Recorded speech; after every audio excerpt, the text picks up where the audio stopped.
The morning sun cast long shadows across the Marine training facility as Sarah Martinez adjusted her grip on the rifle.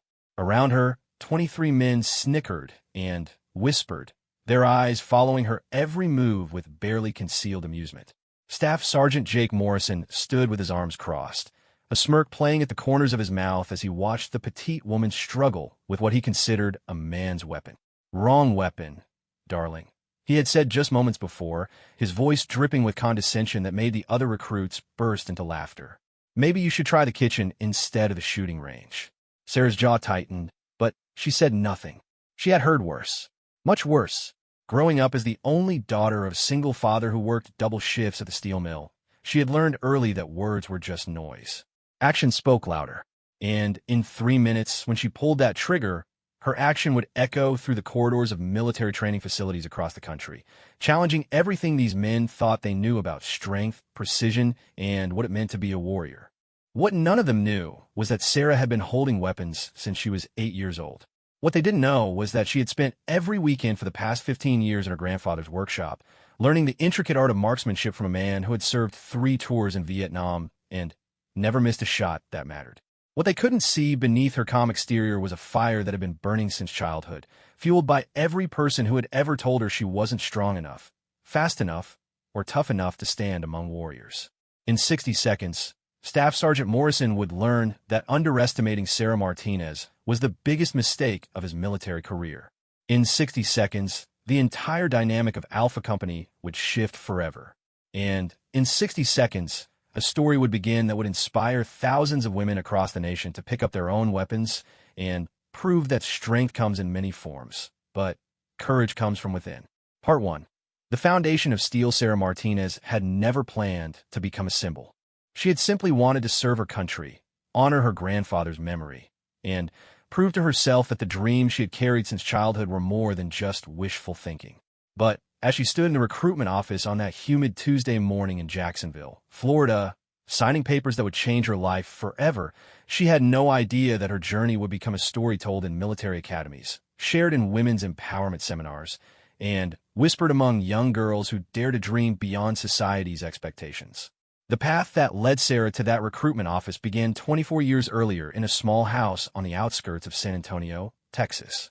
Her father, Miguel Martinez, worked the night shift at the local steel foundry, coming home each morning with hands blackened by soot and a back bent from years of heavy labor.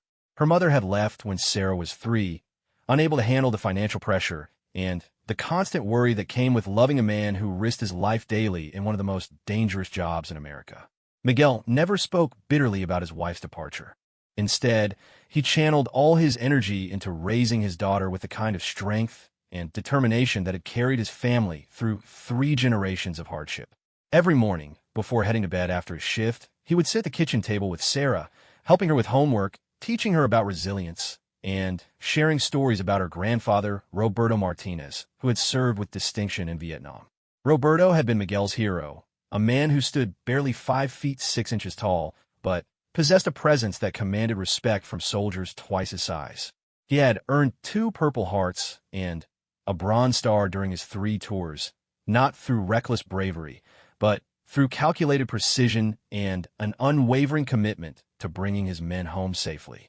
When Roberto returned from the war, he had built a small workshop behind his house where he spent hours cleaning and maintaining his weapons, teaching young Miguel the importance of discipline, focus, and respect for the tools that could mean the difference between life and death.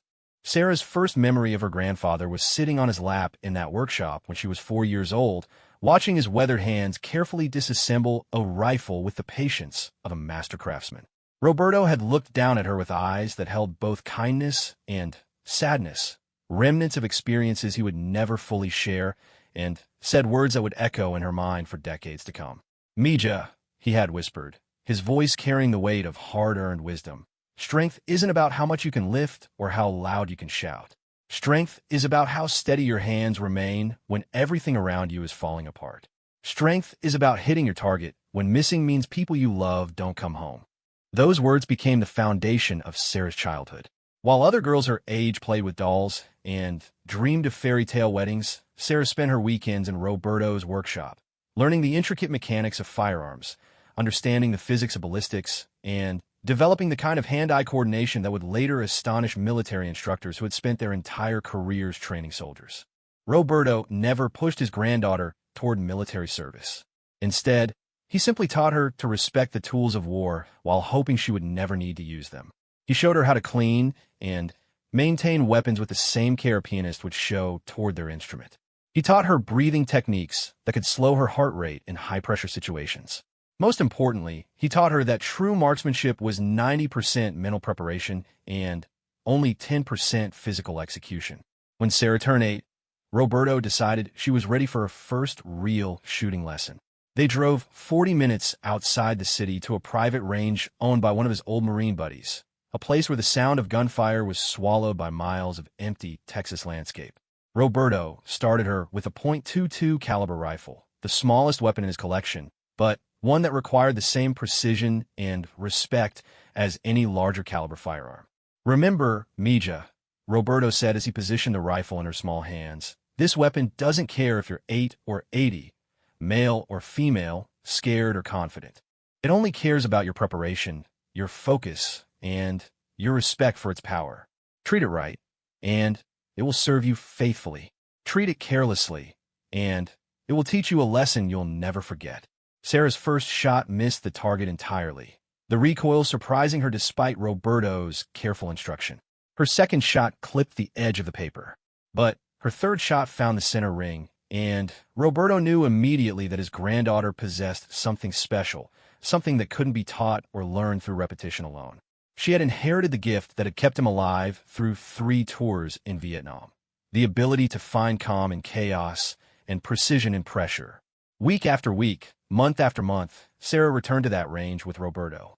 They would arrive early in the morning when the air was still cool and the wind was calm, perfect conditions for marksmanship training. Roberto would set up targets at increasing distances, challenging Sarah to maintain her accuracy as the difficulty increased.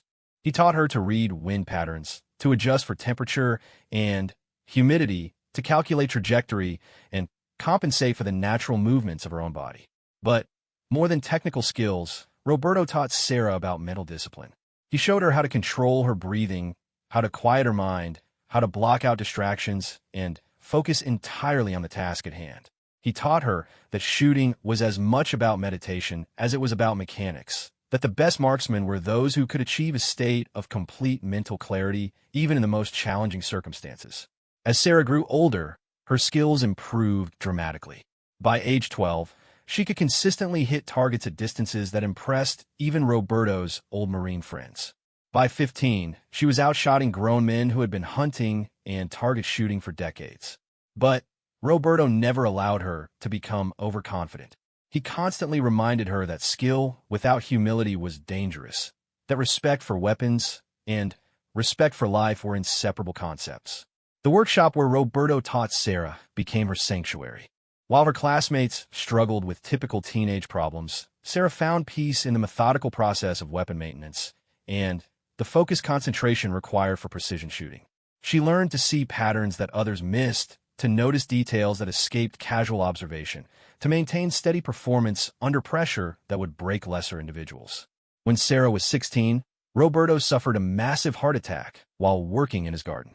Miguel found him 3 hours later, still clutching the tomato plant he had been preparing to transplant. The funeral was attended by dozens of veterans who had served with Roberto, men who spoke of his courage, his leadership, and his unwavering commitment to excellence. But for Sarah, the greatest tribute to her grandfather's memory was the promise she made standing beside his grave. She would carry forward the lessons he had taught her, and she would find a way to use her skills in service of something greater than herself. The years following Roberto's death were difficult for the Martinez family. Miguel struggled with grief while continuing to work exhausting shifts at the foundry. Sarah threw herself into her studies and her shooting practice, spending hours alone at the range Roberto had introduced her to, perfecting skills that seemed increasingly irrelevant in a world that expected her to pursue traditional feminine interests. Her high school guidance counselors pushed her toward college programs in education or nursing, careers they deemed appropriate for a young woman of her background. Her teachers praised her academic abilities but seemed puzzled by her interest in military history and ballistics. Her classmates found her intense focus on shooting sports strange and intimidating, creating a social isolation that only reinforced her determination to prove herself in environments where skill mattered more than social acceptance. During her senior year of high school, Sarah faced a decision that would determine the direction of her adult life. She had received scholarship offers from several universities, opportunities to pursue a conventional college education that would lead to a stable, predictable career. But deep in her heart, she knew that conventional paths would never satisfy the drive that Roberto had helped her discover.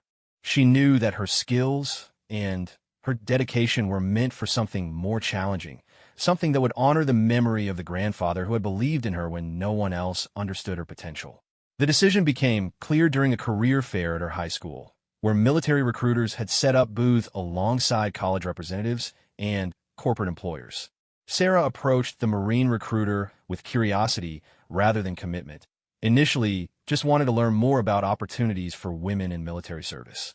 The recruiter, Staff Sergeant Linda Rodriguez, was a compact woman with intelligent eyes and a no-nonsense attitude that immediately impressed Sarah. "What interests you about military service?" Rodriguez asked after Sarah had spent 20 minutes asking detailed questions about training programs and career specialties. "I want to serve something bigger than myself," Sarah replied, echoing words Roberto had often spoken. "And I want to use skills that matter, skills that can make a real difference when it counts." Rodriguez studied Sarah carefully, recognizing something in the young woman's demeanor that suggested depth and seriousness beyond her years. "What kind of skills are you talking about?" Sarah hesitated for a moment, then decided on honesty. "I'm a marksman. I've been shooting since I was 8 years old. My grandfather was a Marine, and he taught me everything he knew about weapons and precision shooting." "Show me," Rodriguez said, pulling out a business card and writing an address on the back. "Meet me at this range Saturday morning at 8 o'clock. Bring your rifle and your confidence. Leave your assumptions at home." That Saturday morning marked the beginning of Sarah's journey toward military service. Rodriguez watched in amazement as Sarah consistently hit targets at distances that challenged even experienced shooters. But more impressive than her accuracy was her composure, her methodical approach to each shot, and her obvious respect for the weapon in her hands. "What did you really learn to shoot like that?" Rodriguez asked after Sarah had completed a series of increasingly difficult challenges. "From the best teacher I've ever known," Sarah replied, thinking of Roberto's patient instruction and unwavering standards.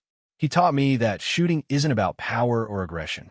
It's about discipline, respect, and the ability to perform when performance matters most." Rodriguez nodded slowly, recognizing in Sarah's words the kind of maturity and dedication that made exceptional Marines. "Have you seriously considered military service, or are you just exploring options?" "I've been considering it for months," Sarah admitted. "But I don't know if I'm ready for the challenges, or if the Marines are ready for someone like me." "Someone like you?" Rodriguez asked, raising an eyebrow. "Someone who doesn't fit the traditional mold," Sarah said.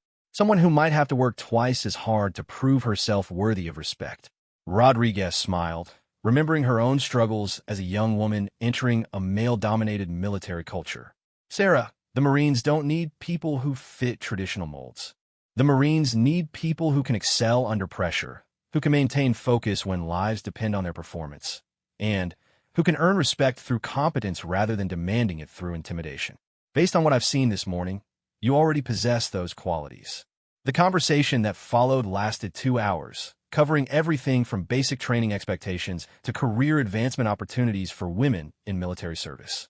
Rodriguez was honest about the challenges Sarah would face, the discrimination she might encounter, and the extra pressure she would feel to prove herself worthy of acceptance. But she was also clear about the opportunities available to exceptional individuals, regardless of gender, who could demonstrate the kind of skills and dedication that military service demanded.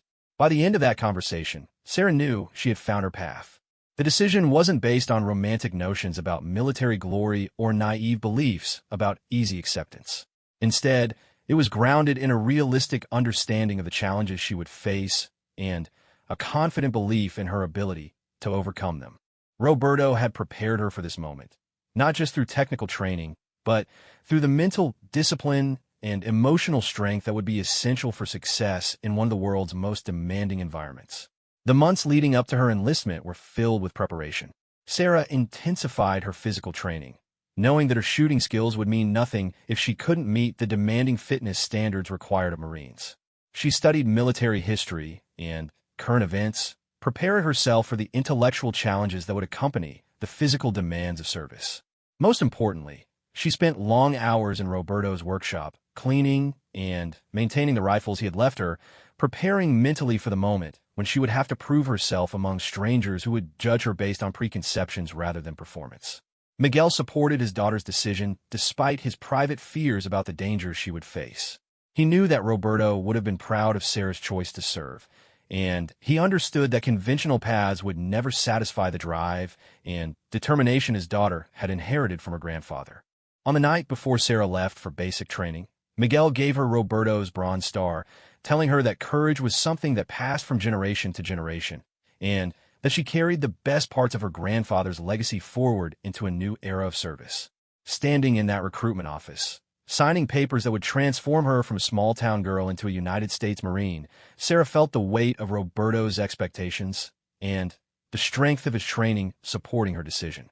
She didn't know what challenges lay ahead, but she knew she was ready to face them with the same quiet confidence and methodical preparation that had characterized her grandfather's service. The first test would come sooner than she expected, in the form of Staff Sergeant Jake Morrison and 23 men who believed they already knew everything they needed to know about her capabilities. But Roberto had taught her that assumptions were dangerous, that underestimating an opponent was a luxury that professional warriors couldn't afford, and that the most important battles were often won before the first shot was fired. As Sarah prepared to leave civilian life behind, she carried with her more than just the technical skills Roberto had taught her. She carried his wisdom about patience, his understanding of pressure, and his unwavering belief that excellence was the only acceptable standard. She also carried something Roberto had never explicitly taught, but had demonstrated through his own example: the knowledge that respect was earned through performance, not granted through privilege, and that the most satisfying victories were those achieved against overwhelming odds. The bus that carried Sarah Martinez to Marine Corps Recruit Depot Paris Island felt like a steel coffin moving slowly toward Judgment Day. 36 nervous recruits sat in uncomfortable silence, each lost in private thoughts about the transformation they were about to undergo. Some stared out windows at the South Carolina landscape. Others fidgeted with personal belongings they would soon surrender. But Sarah sat perfectly still, her hands folded in her lap, breathing slowly and steadily as Roberto had taught her during those long afternoons at the shooting range. The other recruits on the bus were exactly what Sarah had expected: young men from small towns and big cities, united by their decision to test themselves against the legendary challenges of Marine Corps training. Most looked nervous but excited, eager to prove their masculinity through the crucible of military discipline. A few appeared overconfident, built like high school football players who had dominated their local competitions and expected similar success in military training. But all of them shared one assumption that would soon be challenged. They believed they knew what Marines looked like, and none of them imagined that the quiet young woman sitting 3 rows back would become the benchmark against which their own performance would be measured. Sarah had arrived at Paris Island with no illusions about the reception she would receive. Staff Sergeant Rodriguez had been brutally honest about the challenges facing women in military training, particularly in combat-oriented specialties where traditional gender roles were most deeply entrenched. Rodriguez had warned Sarah that she would be scrutinized more closely than her male counterparts, that her mistakes would be magnified while her successes would be minimized, and that she would have to perform at twice the level of her peers to receive half the recognition. The system isn't designed to be fair, Rodriguez had told her during their final meeting before enlistment. The system is designed to identify and develop warriors. If you can prove you belong among warriors, the system will eventually accept you. But that proof will have to be overwhelming and undeniable. The bus pulled through the gates of Paris Island just after midnight, and Sarah felt her heart rate increase slightly as she caught her first glimpse of the place that would define the next 13 weeks of her life. Harsh floodlights illuminated a landscape of perfectly maintained buildings and precisely manicured grounds, everything designed to communicate order, discipline, and uncompromising standards. In a few hours, she would meet the drill instructors who would attempt to break down everything she thought she knew about herself and rebuild her according to Marine Corps specifications.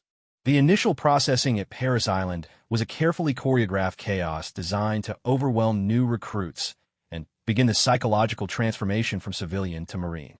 Sarah found herself caught in a whirlwind of medical examinations, administrative paperwork, uniform fittings, and equipment distribution, all conducted at a frantic pace by instructors who seemed to view confusion and stress as essential elements of the training process. During the equipment distribution, Sarah received her first insight into the attitudes she would face throughout training. The supply sergeant, a weathered man with arms like tree trunks and eyes that had seen too much combat, looked her up and down with obvious skepticism before handing her the same gear issued to every other recruit. "You sure you're in the right place, sweetheart?" he asked with a smile that didn't reach his eyes. "The Army's got programs that might be more suitable for someone like you." Sarah met his gaze steadily, remembering Roberto's advice about responding to challenges with competence rather than confrontation. "I'm exactly where I'm supposed to be, Sergeant," she replied in a voice that carried quiet confidence without arrogance. The supply sergeant studied her for a moment longer, then shrugged and continued with his duties. But Sarah noticed that several other recruits had overheard the exchange, and she could see questions forming in their minds about what she was doing there and whether she would be able to handle the challenges ahead. Her first night in the barracks provided a preview of the social dynamics that would define much of her training experience. The female recruits were housed in separate quarters from the men, but they shared common areas and training facilities where interactions were carefully supervised by drill instructors who seemed to view gender integration as a necessary evil rather than a positive development. Sarah's rack was positioned between two other women recruits who represented the spectrum of backgrounds that military service attracted. To her left was Jennifer Walsh, a former college basketball player from Minnesota who had enlisted after graduating with a degree in physical education. Jennifer was tall, athletic, and confident in her ability to meet the physical challenges of military training, but she admitted privately that she had never touched a weapon and was nervous about the combat aspects of Marine Corps service. To Sarah's right was Maria Santos, a soft-spoken young woman from Los Angeles who had enlisted to escape poverty and provide financial support for her younger siblings. Maria was small and appeared physically frail, but Sarah quickly recognized in her the kind of quiet determination that often proved more valuable than natural athleticism. Maria had worked 2 jobs while finishing high school and possessed the mental toughness that came from overcoming genuine hardship. The 3 women formed a natural alliance during those first few days, supporting each other through the initial shock of military discipline while trying to navigate the complex social environment created by their minority status in a predominantly male training environment. They quickly learned that their every action was being scrutinized not just by drill instructors, but by male recruits who seemed to view their presence as either an unwelcome distraction or an opportunity for easy superiority. Sarah's first encounter with Staff Sergeant Jake Morrison came during the 3rd day of training, when recruits were introduced to the weapons they would be using throughout their military careers. Morrison was exactly what Sarah had expected from Rodriguez's descriptions of old-school drill instructors. A compact man with muscles built through years of military service, eyes that missed nothing, and a voice that could convey authority across a parade ground without electronic amplification. Morrison had earned his reputation through 2 combat deployments in Iraq and 1 in Afghanistan, where he had distinguished himself as both a leader and a marksman.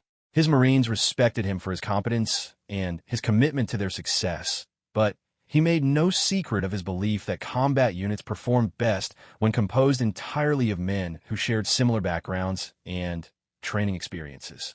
The weapons familiarization session took place in a classroom adjacent to the firing range, where Morrison began with a lecture about the history and capabilities of the M16A4 rifle that would become each recruit's primary weapon. Sarah listened carefully, taking notes on details she already knew from Roberto's instruction, but recognizing that she needed to demonstrate attention and respect for the training process.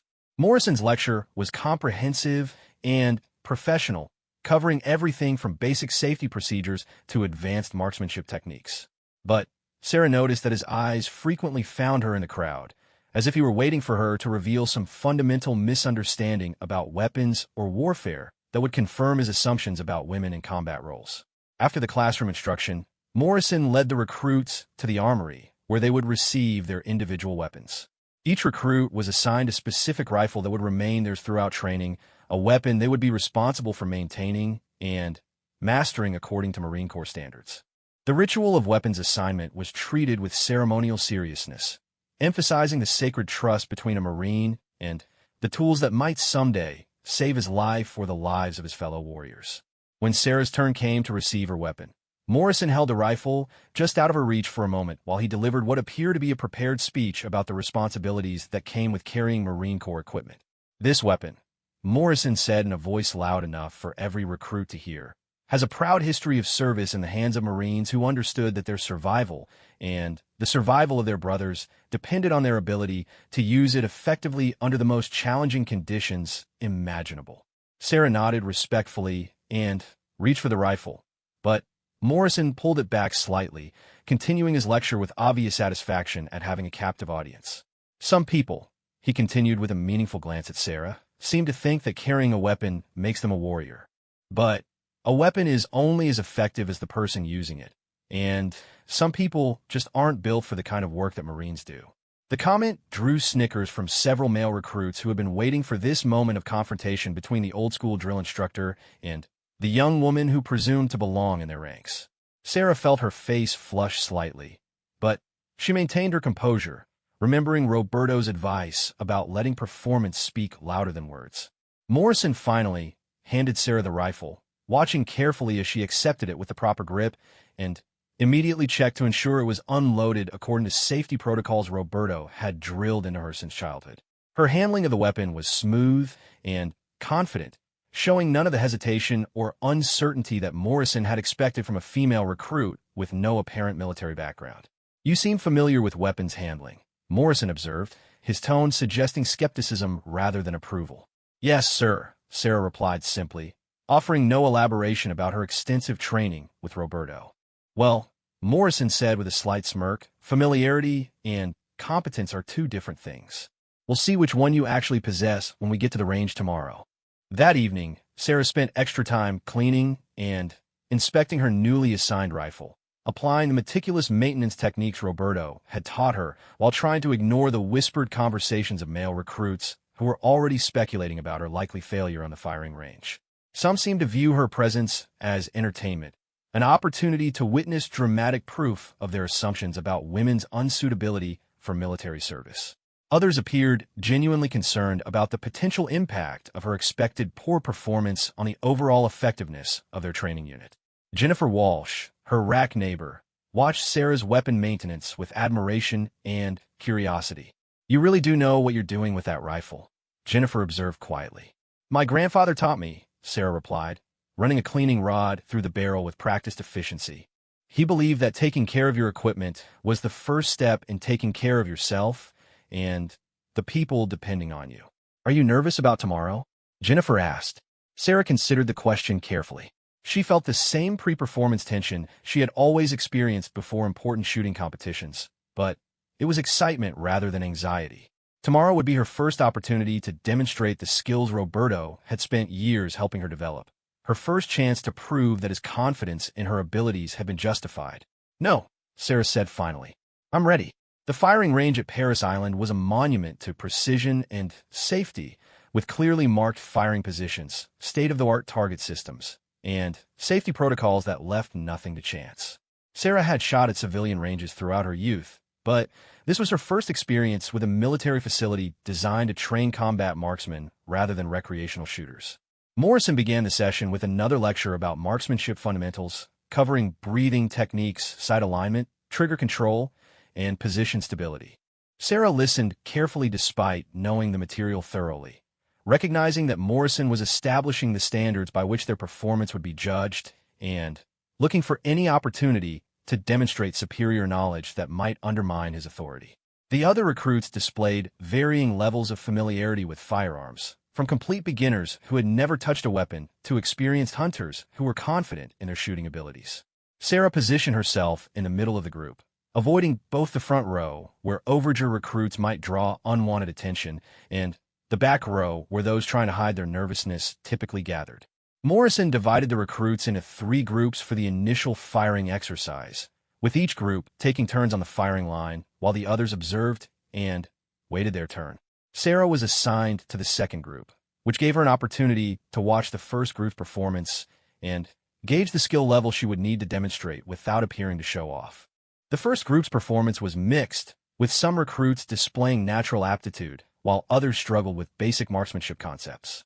Morrison moved along the firing line, offering corrections and encouragement, but Sarah noticed that his standards seemed higher for the female recruits, whose mistakes drew sharper criticism while their successes received less acknowledgement. When Sarah's group was called to the firing line, she took her assigned position and began preparing her rifle according to the procedures Roberto had taught her. She adjusted her shooting mat, checked her ammunition, and established her firing position with the methodical care of someone who had performed these actions thousands of times. Morrison approached her position just as she was settling into her shooting stance, and Sarah could feel the attention of the entire group focused on their interaction. This was the moment everyone had been waiting for, the test that would either validate Morrison's assumptions about women in combat roles or force him to reconsider his preconceptions. "Let's see what you've got, recruit," Morrison said, his voice carrying across the range for everyone to hear.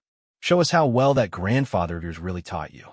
Sarah had mentioned Roberto during the initial interviews, and Morrison had clearly filed that information away for use at a moment like this.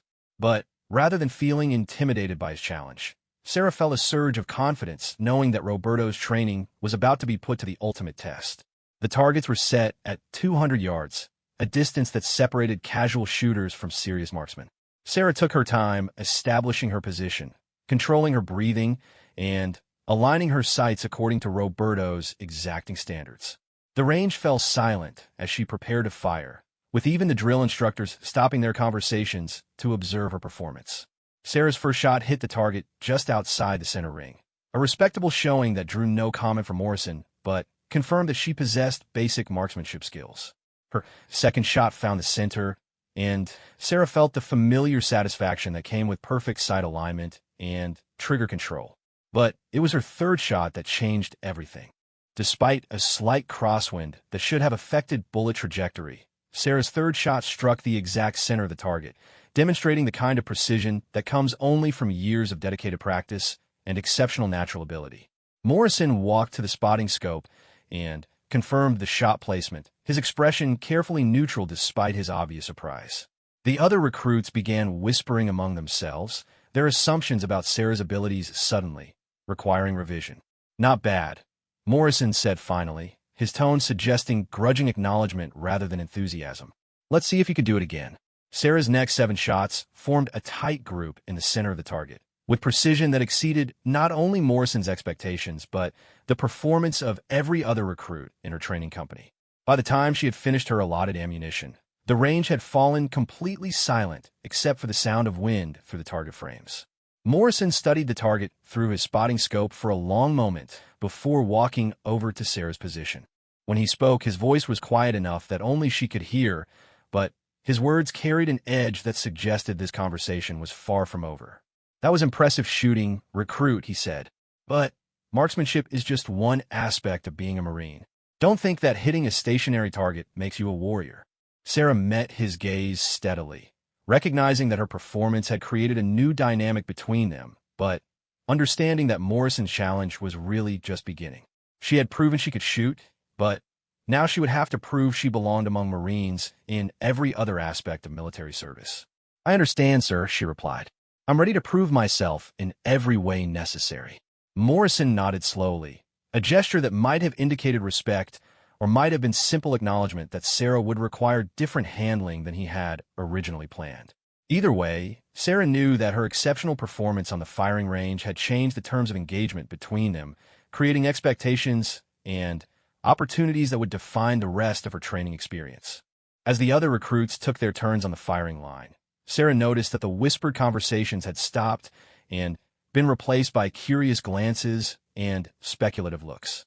Some of her fellow recruits appeared impressed by her shooting skills, while others seemed resentful that their assumptions about easy superiority had been challenged so early in the training process. Jennifer Walsh, who had been nervous about her own upcoming turn on the firing range, approached Sarah with a mixture of admiration and relief. "That was incredible," Jennifer whispered. "I've never seen shooting like that outside of movies." "It just takes practice," Sarah replied, deflecting praise while recognizing that her performance had established her as someone who could be counted on in high-pressure situations. But even as she accepted congratulations from some of her fellow recruits, Sarah knew that her exceptional marksmanship had also painted a target on her back. Morrison's comment about warriorship versus marksmanship had been a warning that her shooting skills would mean nothing if she couldn't prove herself in every other aspect of Marine training. The physical fitness tests, the combat exercises, the leadership evaluations, and the countless other challenges that lay ahead would all be conducted under the scrutiny of instructors who now knew she possessed at least one exceptional capability. That evening, as Sarah cleaned her rifle with the same meticulous care Roberto had demanded, she reflected on the day's events and their implications for the challenges ahead. Her grandfather had always warned her that exceptional performance created exceptional expectations, and that the price of standing out was the obligation to maintain excellence across every area of evaluation. Morrison's challenge about warriorship had been fair, Sarah realized. Shooting skills were indeed just one component of military effectiveness, and she would need to prove herself worthy of respect in every other area where Marines were evaluated. The physical conditioning, the tactical knowledge, the leadership potential, and the mental toughness that distinguished Marines from ordinary soldiers would all be tested in the weeks ahead. But Roberto's training had prepared her for more than just marksmanship. The patience, discipline, and attention to detail that made her an exceptional shooter were the same qualities that would serve her well in every other aspect of military training. The ability to perform under pressure, to maintain focus when everything around her was chaotic, and to exceed expectations when others were watching for signs of failure were skills that transferred directly from the shooting range to every other challenge she would face. As she prepared for sleep, Sarah knew that tomorrow would bring new tests and new opportunities to prove herself worthy of the trust Morrison and the other instructors were slowly beginning to place in her abilities. The shooting range had been just the beginning, the first step in a journey that would transform her from a young woman with exceptional skills into a United States Marine worthy of the title she had dreamed of earning since childhood. The weeks following Sarah's dramatic debut on the firing range brought a complex mix of recognition and resentment that would define her remaining time at Parris Island. Her exceptional marksmanship had earned grudging respect from some instructors and recruits, but it had also marked her as a threat to the traditional assumptions that many believed were essential to military culture. Staff Sergeant Morrison, in particular, seemed determined to prove that shooting skills alone did not make a Marine, subjecting Sarah to increasingly demanding tests designed to expose weaknesses that would justify his original skepticism. The first major challenge came during the combat fitness test, a grueling evaluation that measured recruits' ability to perform military-relevant tasks under physical and mental stress. Unlike the standardized physical fitness test that emphasized general conditioning, the combat fitness test required recruits to demonstrate their capacity for battlefield performance through movement under fire simulations, ammunition resupply exercises, and warrior carrying techniques that mimic combat scenarios. Morrison announced the test during the morning formation, his eyes finding Sarah in the ranks as he explained the standards that would separate successful Marines from those who would be recycled through additional training or dismissed from the program entirely. This test, Morrison declared in his characteristic parade ground voice, will determine whether you have what it takes to carry your weight when Marines are depending on you for their lives.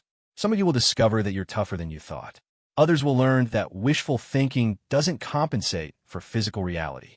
The first event was an 880-yard movement under fire course that required recruits to sprint, crawl, and maneuver through obstacles while carrying their rifle and a full combat load of equipment. Sarah had been preparing for this test since arriving at Parris Island, adding extra conditioning sessions to her already demanding schedule and studying the course layout to identify the most efficient routes through each obstacle.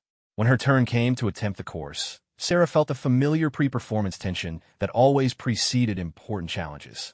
But unlike the nervous energy she had experienced before civilian competitions, this tension was sharper and more focused, sharpened by the knowledge that failure would confirm every negative assumption about women's suitability for military service. Morrison positioned himself at the starting line, stopwatch in hand, and expression carefully neutral as he prepared to evaluate Sarah's performance against standards that had been designed for male Marines with different physical capabilities. You've got 3 minutes and 28 seconds to complete this course at the minimum standard, Morrison informed her, his voice carrying across the training area where other recruits had gathered to observe her attempt. Anything slower than that is failure, regardless of how well you can shoot. Sarah nodded her understanding and took her position at the starting line, adjusting her equipment and mentally rehearsing the sequence of movements that would carry her through the course. Roberto had always taught her that successful performance under pressure required complete preparation, leaving nothing to chance or last-minute improvisation. The course began with a 300-yard sprint across open ground, designed to simulate movement between covered positions under enemy observation. Sarah had always been a strong runner, but carrying 60 pounds of combat equipment at a dead sprint tested her conditioning in ways that ordinary training runs had never challenged. She maintained her pace through the sprint, drawing on months of preparation and years of physical conditioning that had built the foundation for this moment. But she could feel the weight of her equipment with every step, and she knew that the real test would come during the more technical portions of the course that lay ahead. The second obstacle was a low crawl under simulated barbed wire, a 100-yard movement that had to be completed while staying below a height that would trigger failure sensors positioned throughout the course. This portion tested not only physical endurance, but also mental discipline, as recruits had to maintain perfect form while their bodies screamed for relief from the uncomfortable position. Sarah dropped into the proper crawling position and began moving through the obstacle with the methodical efficiency Roberto had taught her to apply to every challenging task. She focused on maintaining consistent progress rather than explosive bursts of speed, knowing that steady performance was more sustainable than dramatic efforts that might lead to exhaustion or mistakes. Halfway through the crawling section, Sarah noticed that her equipment was catching on the simulated obstacles, slowing her progress and threatening to compromise her time. She adjusted her technique, drawing on problem-solving skills that Roberto had developed through hours of troubleshooting shooting problems under challenging conditions. The adjustment worked, and Sarah completed the crawling section with time to spare for the final and most challenging portion of the course, a warrior carry that required her to lift and transport a 185-pound dummy representing a wounded Marine across 50 yards of rough terrain.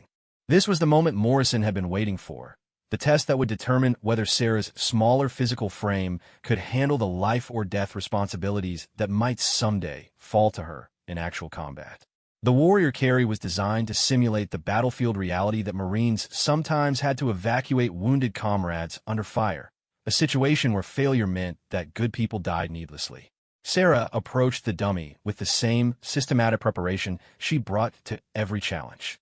She studied the terrain she would have to cross, identified the most efficient grip for lifting and carrying the dummy, and prepared herself mentally for the supreme physical effort that would be required to complete this portion of the test. The lift was harder than anything Sarah had attempted during training, pushing her physical capabilities to their absolute limit. But she had learned from Roberto that mental determination could overcome physical limitations, and she drew on reserves of strength that she had never been forced to access before.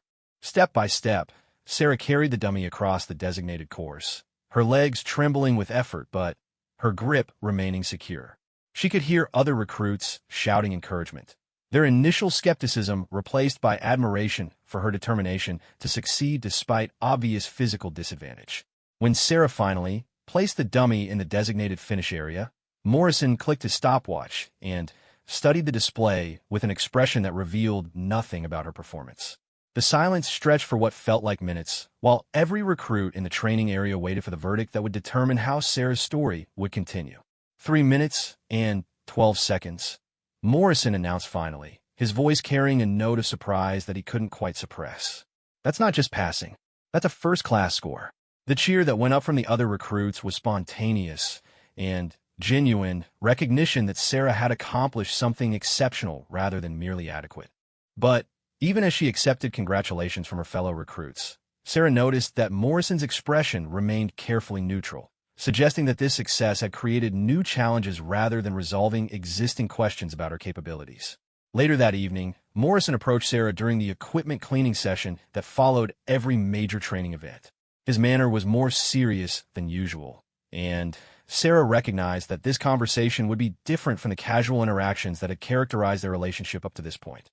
"That was impressive performance today, Martinez," Morrison said quietly. using her last name with a tone that suggested increased respect. But impressive performance creates expectations. From now on, people are going to be watching everything you do, looking for signs that today was a fluke rather than evidence of consistent capability. Sarah nodded, understanding that Morrison was offering guidance rather than criticism. I understand, Staff Sergeant. I'm prepared for that scrutiny. Morrison studied her carefully, perhaps reassessing assumptions he had held about women in military service or about Sarah's potential as a future Marine. Are you really prepared for it? He asked. Because from here on out, you're not just representing yourself. You're representing every woman who wants to serve in combat roles. That's a heavy burden for anyone to carry.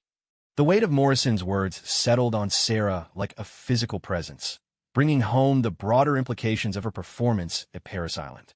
She had known intellectually that her success or failure would influence attitudes toward women in military service, but Morrison's direct statement forced her to confront the reality that every decision she made, every challenge she faced, and every standard she met or failed to meet would be interpreted as evidence for or against the capabilities of an entire gender.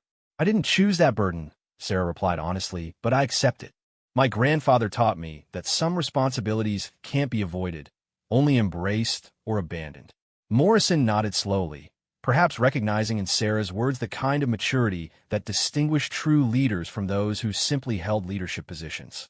Your grandfather sounds like he was a wise man.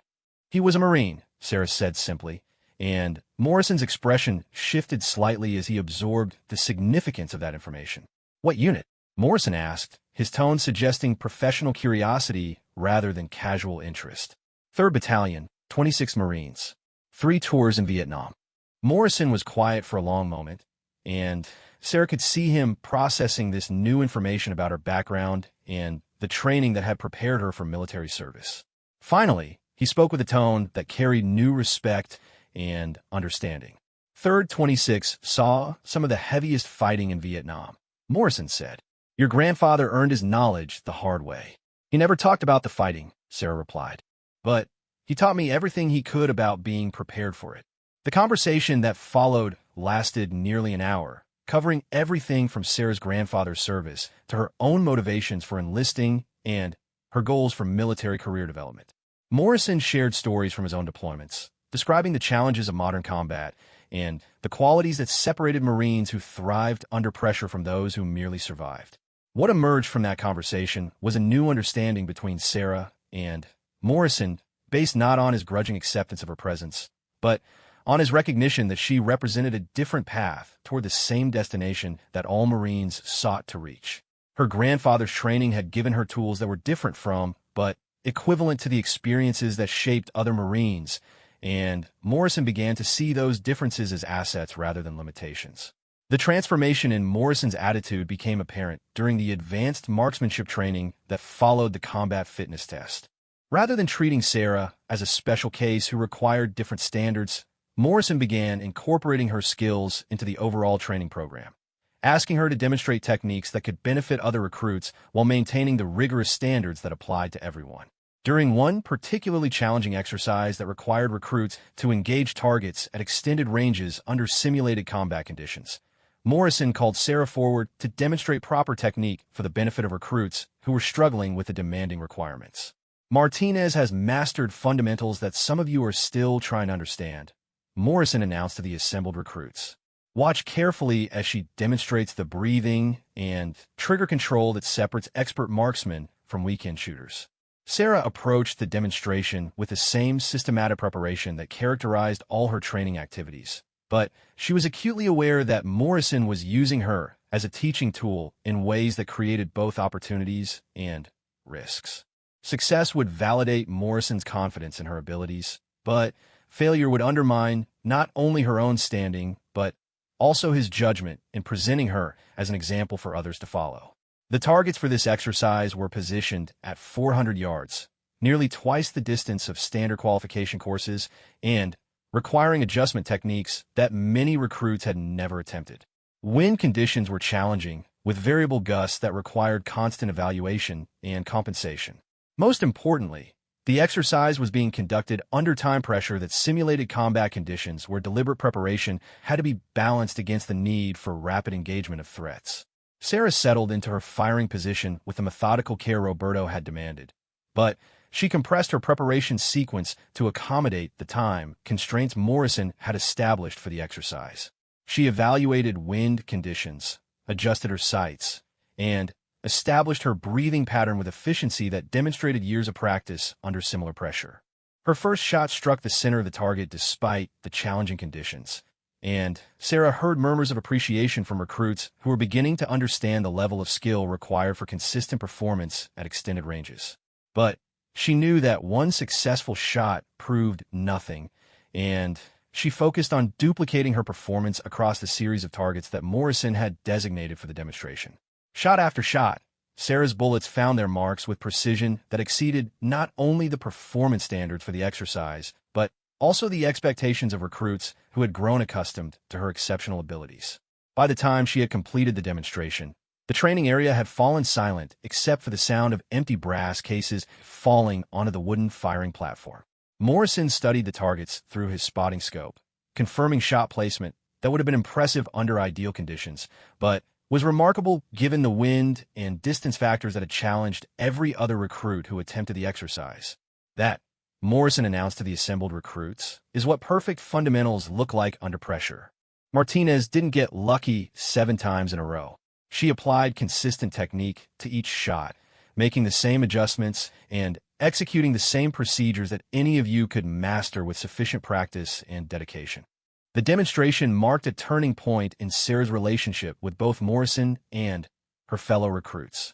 Rather than viewing her exceptional abilities as evidence of special treatment or natural advantages that couldn't be duplicated, they began to understand her performance as the result of preparation and discipline that set standards for their own development. Jennifer Walsh approached Sarah after the demonstration, her expression reflecting admiration mixed with determination to improve her own marksmanship skills. "Would you be willing to help me with my shooting?" Jennifer asked. "I know I'm never going to be as good as you are, but maybe I could learn enough to at least meet the standards consistently." Sarah agreed immediately, recognizing that helping other recruits would demonstrate the leadership potential that Marines valued as highly as individual skill. Roberto had always taught her that knowledge shared was knowledge multiplied, and that the strongest units were those where experienced members lifted up newer ones rather than hoarding advantages for themselves. The informal coaching sessions that began with Jennifer soon expanded to include other recruits who were struggling with marksmanship fundamentals, creating opportunities for Sarah to develop teaching skills while reinforcing her own technical knowledge. Morrison observed these sessions with apparent approval, noting Sarah's ability to break down complex techniques into understandable components and her patience in working with recruits whose abilities were far below her own level. But even as Sarah's reputation for marksmanship and leadership continued to grow, new challenges emerged that tested different aspects of her preparation for military service. The academic portions of Marine training required her to master subjects ranging from military history to tactical planning, areas where her civilian education provided some foundation, but where she had to work harder than recruits with military family backgrounds or prior service experience. The leadership evaluations were particularly challenging, as they required Sarah to demonstrate command presence and decision-making ability in scenarios where her gender created additional complexity. Some male recruits found it difficult to take orders from a woman, while others seemed eager to defer to her in ways that undermined the authority she was supposed to be developing. Morrison addressed these challenges directly during a leadership exercise that required Sarah to command a squad through a simulated combat patrol. Rather than allowing gender dynamics to interfere with the training objectives, Morrison made it clear that leadership effectiveness would be evaluated based on results rather than the comfort level of subordinates.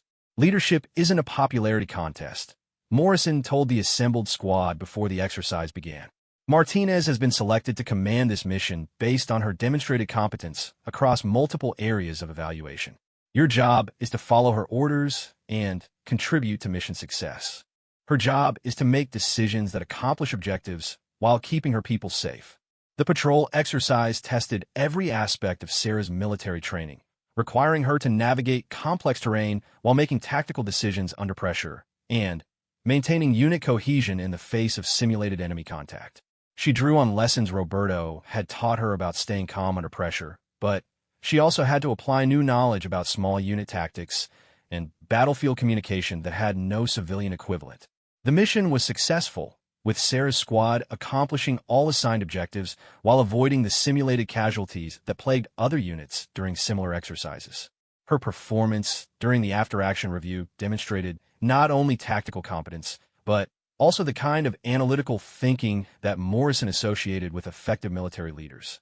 But, perhaps more importantly, Sarah's leadership during the patrol exercise had earned genuine respect from male recruits who had initially questioned her authority. They had seen her make difficult decisions under pressure, maintain focus during chaotic situations, and prioritize mission success over personal comfort, the same qualities they hoped to develop in themselves. As her time at Parris Island drew toward its close, Sarah realized that Morrison's early skepticism had transformed into something approaching mentorship. He continued to hold her to the highest standards, but his criticism had become constructive rather than dismissive, designed to develop her capabilities rather than expose her limitations. During one of their final individual counseling sessions, Morrison offered insights that would shape Sarah's approach to military service throughout her career. "You've proven that you belong here, Martinez," Morrison said with a directness that characterized all his important communications. "But proving you belong is different from maximizing your potential. You have abilities that could take you far in the Marine Corps, but only if you continue developing them and never let yourself become satisfied with just meeting standards." Sarah nodded, understanding that Morrison was offering her the same kind of guidance he would provide to any promising recruit, regardless of gender. "What should I focus on during my next phase of training?" "Keep developing your leadership skills," Morrison replied immediately. "Your marksmanship will always be exceptional, but the Marine Corps needs leaders more than it needs shooters. Learn to inspire the same level of performance in others that you've achieved in yourself." The conversation that followed covered Sarah's options for advanced training, career field selection, and long-term professional development within the Marine Corps. Morrison's advice was practical and specific, based on his understanding of how exceptional individuals could best serve the organization while advancing their own careers. As Sarah prepared for graduation from Parris Island, she reflected on the transformation that had occurred not only in her own capabilities, but also in the attitudes of those around her. Morrison's initial challenge about warriors versus marksmen had been answered through months of consistent performance across every aspect of Marine training, earning her acceptance as a peer rather than tolerance as an exception.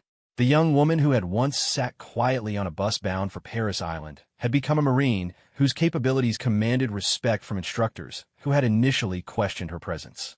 But, more importantly, she had proven to herself that Roberto's training had prepared her not just for marksmanship competitions, but for the real-world challenges that defined military service in the 21st century. The final phase of training at Parris Island was known simply as the Crucible, a 54-hour field exercise designed to test every skill, every lesson, and every ounce of determination that recruits had developed during their transformation from civilians to Marines. For Sarah Martinez, the Crucible represented the culmination of a journey that had begun in her grandfather's workshop and continued through months of proving herself worthy of the title she had dreamed of earning since childhood. Morrison gathered the recruits at 0400 hours on a cold Thursday morning in November, his breath visible in the pre-dawn darkness as he delivered the briefing that would set the tone for the most challenging experience of their military training. The recruits stood at attention in perfect formation, their uniforms crisp despite the early hour, their equipment organized according to standards that had become second nature through repetition and discipline.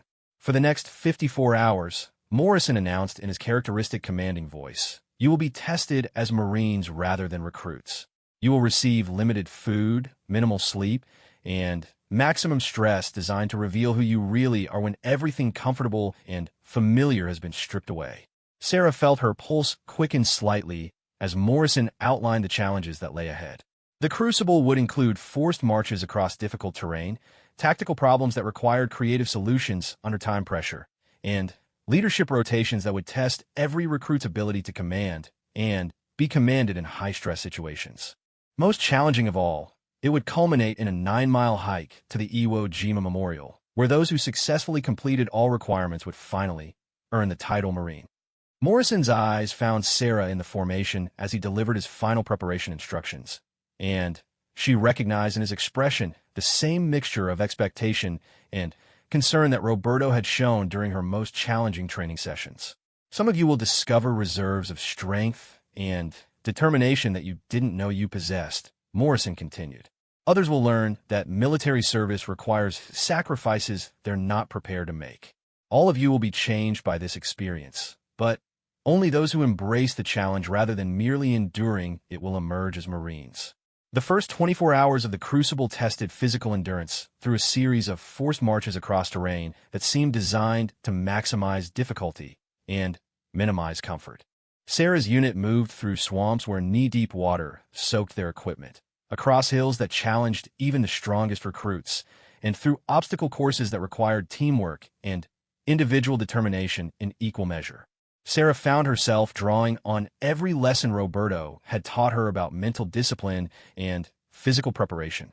When her feet began bleeding from the constant march in wet boots, she remembered his advice about focusing on the next step rather than the ultimate destination. When her equipment felt too heavy to carry another mile, she recalled his stories about Marines who had carried wounded comrades through much worse conditions for much greater distances. But the Crucible tested more than individual endurance. It required recruits to function as a team under conditions that strained every relationship and challenged every assumption about mutual support and shared responsibility. During one particularly demanding night march, Sarah found herself paired with recruits who had initially questioned her presence at Paris Island, but who now depended on her navigation skills and steady performance to avoid getting lost in unfamiliar terrain. The tactical problems embedded throughout the Crucible were designed to simulate combat scenarios where quick thinking and effective leadership meant the difference between mission success and catastrophic failure. Sarah participated in exercises that required her unit to capture defended positions, evacuate wounded personnel under fire, and coordinate complex movements across terrain that offered minimal cover from simulated enemy observation. During one exercise that required her to command a fire team through a simulated urban combat scenario, Sarah found herself applying lessons that Roberto had never explicitly taught, but that flowed naturally from his emphasis on careful planning and precise execution. She studied the terrain, identified enemy positions, and coordinated her team's movements with the same methodical approach she brought to long-range shooting challenges. The scenario required her fire team to advance through a series of buildings while neutralizing simulated enemies positioned at strategic locations throughout the complex. Sarah's approach emphasized careful reconnaissance and coordinated movement rather than aggressive assault, drawing on her grandfather's teachings about the importance of understanding the battlefield before committing to action.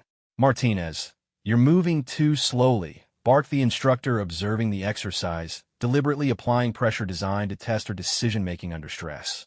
"Real enemies won't wait for you to conduct perfect reconnaissance." Sarah acknowledged the criticism, but maintained her methodical approach, trusting in principles that Roberto had emphasized throughout her training. She positioned her team members to provide mutual support, identified the most efficient routes through the building complex, and executed movements that minimized exposure to enemy fire while maximizing their own tactical advantages. The result was a flawless execution that accomplished all mission objectives without sustaining simulated casualties, a performance that impressed even instructors who had been deliberately applying pressure to test her leadership under criticism. Sarah's fire team moved through the exercise with precision that reflected not only her planning, but also their confidence in her ability to make sound decisions under pressure.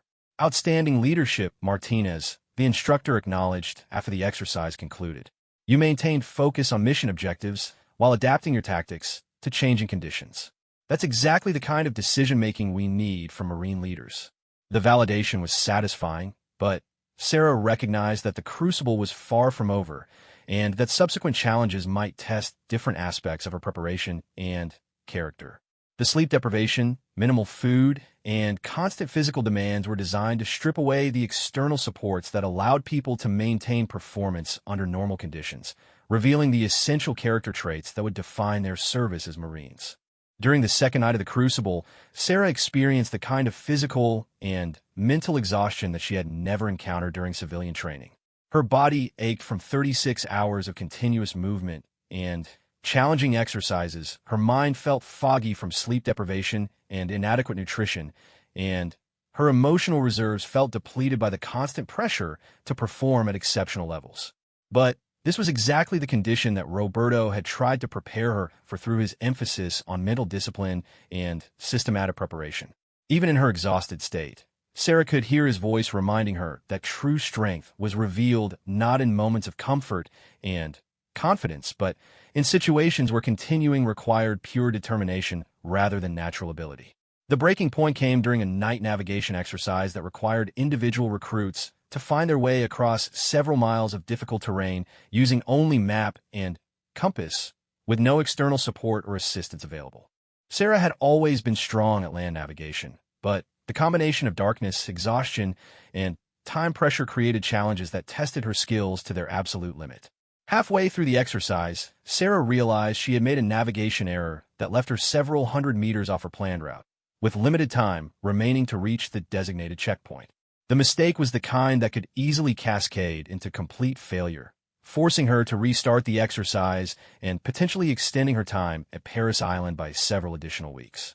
Instead of panicking or attempting a desperate shortcut that might lead to greater errors, Sarah stopped and applied the systematic problem-solving approach that Roberto had taught her for dealing with equipment malfunctions and unexpected challenges during shooting competitions. She carefully re-established her position using terrain association techniques, identified the most efficient route to the checkpoint, and resumed movement with renewed confidence in her navigation plan. The checkpoint reached her with minutes to spare, completing the exercise successfully despite the significant challenge created by her earlier mistake. But more importantly, she had demonstrated to herself that Roberto's training had prepared her not just for perfect performance, but for recovery from errors and adaptation to unexpected problems. The final phase of the crucible was the 9-mile hike to the Iwo Jima Memorial, a journey that symbolized the transformation from recruit to Marine while testing each individual's ability to complete the most demanding physical challenge of their training experience. Sarah began the hike with her feet already bleeding from 2 days of constant movement, her body depleted by minimal food and sleep, and her equipment feeling heavier than it had ever felt before. But she also began the hike with complete confidence in her ability to finish what she had started, regardless of the physical discomfort or mental challenges that lay ahead. Roberto had taught her that the difference between those who succeeded under extreme pressure and those who failed was not natural ability or favorable circumstances, but simply the decision to continue when continuing became difficult. Mile after mile, Sarah maintained steady progress toward the memorial that represented the culmination of everything she had worked toward since deciding to enlist in the Marines. She drew strength from thoughts of Roberto's service in Vietnam, inspiration from Morrison's gradually earned respect, and determination from a knowledge that her performance would influence opportunities available to future generations of women who shared her aspirations. The other recruits in her formation displayed varying levels of physical and mental stress as the hike continued, but Sarah noticed that the strongest performers were not necessarily those with the greatest natural athletic ability. Instead, they were recruits who had learned to break down overwhelming challenges into manageable components, focusing on immediate tasks rather than ultimate objectives that seemed impossibly distant. During the final mile of the hike, when her legs felt like they could barely support her weight and her pack felt like it contained concrete blocks rather than military equipment, Sarah found herself thinking about the moment when Morrison had first challenged her capabilities with his dismissive comment about wrong weapons and kitchen work. That moment felt like it had occurred years ago rather than months ago, and Sarah realized that the person who had responded to Morrison's challenge was fundamentally different from the Marine who was now completing the most demanding test of her military training. The external transformation was obvious in her physical conditioning, her technical knowledge, and her confidence in high-pressure situations, but the internal transformation was more profound. She had learned to see challenges as opportunities for growth rather than threats to her self-esteem. She had developed the ability to maintain peak performance under conditions that would have overwhelmed her civilian self.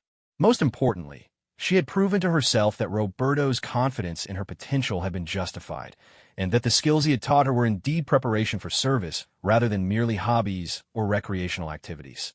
When the Iwo Jima Memorial finally came into view, Sarah felt a surge of emotion that combined relief at nearing the end of the physical challenge with pride at having proven herself worthy of the title she was about to earn. The memorial itself was a powerful symbol of Marine Corps heritage and sacrifice, reminding everyone who saw it of the standards they would be expected to uphold throughout their military careers. Morrison was waiting at the memorial when Sarah's formation completed the final steps of their journey, his expression revealing satisfaction at their successful completion of the crucible, combined with recognition that this moment marked a transition rather than an ending. "Congratulations, Marines," Morrison said as the formation came to attention in front of the memorial, his use of their new title marking the official completion of their transformation from recruits to Marines. "You have earned the right to be called by the most honored title in American military service." The ceremony that followed was simple but profound, with each new Marine receiving their eagle, globe, and anchor emblem in recognition of their successful completion of the most demanding military training program in the United States. When Morrison pinned Sarah's emblem to her uniform, he offered words that acknowledged not only her individual achievement, but also the broader significance of her success. "You've proven that Marines come in many forms," Morrison said quietly, his voice carrying respect that had been completely absent during their first encounter months earlier. "But they all share the same commitment to excellence and the same willingness to sacrifice for something greater than themselves." Sarah accepted the emblem with the same quiet dignity that had characterized her response to challenges throughout her training, but she felt the weight of Roberto's expectations being fulfilled and Morrison's initial skepticism being transformed into genuine respect. She had become what she had dreamed of becoming since childhood, earning the title through performance rather than receiving it through privilege or lowered standards. The celebration that followed the Eagle, Globe, and Anchor ceremony was subdued but meaningful, with new Marines sharing stories from their training experience while beginning to contemplate the next phase of their military careers. Sarah found herself surrounded by fellow Marines who had initially questioned her presence, but who now regarded her as a peer and, in many cases, as someone whose example had inspired them to exceed their own expectations. Jennifer Walsh approached Sarah during the celebration, her expression reflecting both gratitude and admiration for the unofficial mentoring that had helped her survive the most challenging aspects of their training. "I don't think I would have made it through without your help," Jennifer said honestly. "You showed all of us what was possible with enough dedication and preparation." Sarah deflected the praise while recognizing that her success had indeed created opportunities for other women who might follow similar paths in military service. Roberto had always taught her that individual achievement had meaning only when it contributed to larger purposes, and she understood that her experience at Paris Island had established precedents that would influence opportunities available to future generations. Morrison approached Sarah during the final hours of their time at Paris Island, carrying official orders that would determine her next assignment and the direction her military career would take from this point forward. "You've been selected for advanced infantry training," Morrison informed her, his tone suggesting that this assignment represented significant recognition of her demonstrated capabilities.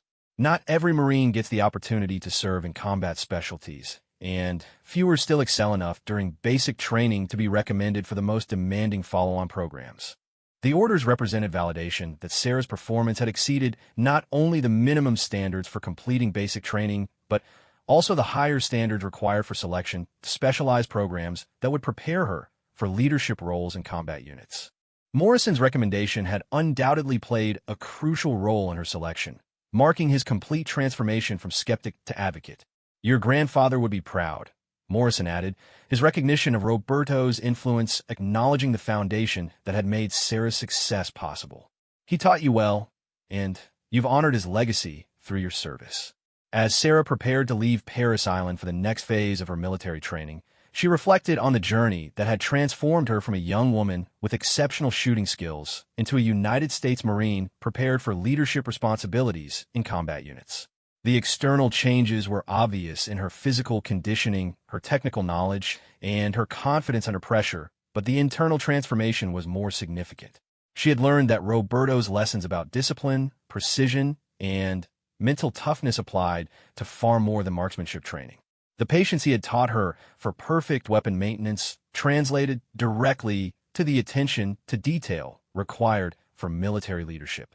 The breathing techniques he had shown her for shooting accuracy helped her maintain calm during high-stress tactical exercises. Most importantly, his emphasis on preparation and systematic problem-solving had given her tools for succeeding in environments where improvisation and natural talent were insufficient. Morrison's initial challenge about wrong weapons had been answered through months of consistent performance that proved marksmanship was just one component of a much larger set of capabilities. Sarah had demonstrated that women could excel in every aspect of military training when they possessed the right preparation, the proper mindset, and the determination to exceed expectations rather than merely meeting minimum standards. But, perhaps most importantly, Sarah had learned that individual success in military service was meaningful only when it contributed to larger purposes and created opportunities for others who shared similar aspirations. Her example had influenced attitudes toward women in combat roles, inspired fellow Marines to exceed their own limitations, and established precedents that would benefit future generations of women who chose to serve their country in uniform. The bus that carried Sarah away from Parris Island toward her next assignment moved through the same South Carolina landscape that had seemed so intimidating when she first arrived as a nervous recruit. But the young woman on this bus was fundamentally different from the one who had worried about meeting unknown challenges and proving herself worthy of acceptance among Marines. She was now Lance Corporal Sarah Martinez, United States Marine Corps, carrying orders that would take her to advanced training programs designed for those who had proven themselves capable of exceptional performance under the most demanding conditions. She had earned her place through merit rather than receiving it through accommodation, and she was ready for whatever challenges lay ahead in her continuing service to the nation and the Corps that had become her professional home. 3 years after graduating from Parris Island, Lance Corporal Sarah Martinez stood once again on a firing range, but this time she wore the uniform of an instructor rather than a student. The Marine Corps had assigned her to the School of Infantry at Camp Pendleton, where she was responsible for training new Marines in advanced marksmanship techniques and small unit tactics. The journey from that first confrontation with Staff Sergeant Morrison to her current position as one of the Corps' most respected marksmanship instructors had been marked by deployments, commendations, and reputation for excellence that had opened doors throughout the military establishment. The students lined up on the firing line before her represented the future of the Marine Corps, young men and women who had successfully completed basic training and were now preparing for specialized roles in infantry units. Among them was Private First Class Jessica Chun, a soft-spoken young woman from California whose shooting scores during basic training had caught the attention of career counselors looking for candidates with instructor potential. Sarah studied the group of students with the same analytical approach that Roberto had taught her to apply to every new challenge. She could identify the natural athletes who relied on physical gifts rather than systematic preparation, the careful students who compensated for limited natural ability through meticulous attention to technique, and the overconfident ones who needed to learn that previous success was no guarantee of future performance under more demanding standards. But her attention was particularly focused on Private Chun, whose file indicated exceptional academic performance, but limited practical experience with firearms before enlisting. Sarah recognized in the young woman's careful attention and obvious nervousness the same combination of potential and uncertainty that she had felt during her own early training experiences. Today we're going to cover advanced techniques for precision shooting under field conditions, Sarah announced to the assembled students, her voice carrying the authority that came from years of proven performance rather than inherited rank. These techniques may save your life or the lives of Marines, depending on you for accurate supporting fire. The training program Sarah had developed drew heavily on lessons Roberto had taught her, but it also incorporated innovations based on her own experiences in Iraq and Afghanistan, where she had served as a designated marksman with an infantry unit that had seen extensive combat during 2 deployment rotations. Those deployments had tested every aspect of her training in ways that no peacetime exercise could duplicate, proving that Roberto's emphasis on mental discipline and systematic preparation was indeed preparation for the realities of modern warfare. During her first deployment, Sarah had been assigned to a rifle company commanded by Captain Michael Torres, a career infantry officer who had initially expressed concerns about having a woman in a designated marksman role. Those concerns had been based not on prejudice, but on practical questions about whether gender integration would create complications in units that operated in remote locations under extreme stress for extended periods. Sarah had answered those questions through consistent performance that exceeded expectations while creating no interpersonal complications that interfered with unit effectiveness. Her shooting skills had proven invaluable during numerous combat operations, providing her unit with precision fire support that had prevented casualties and contributed to mission success in ways that earned respect from Marines who had initially questioned her presence. But, perhaps more importantly, her deployment performance had demonstrated that women could function effectively in combat roles without requiring modifications to standards or creating special accommodations that might compromise unit effectiveness. Sarah had carried the same equipment as her male counterparts, met the same performance standards, and accepted the same risks without seeking special consideration or protection.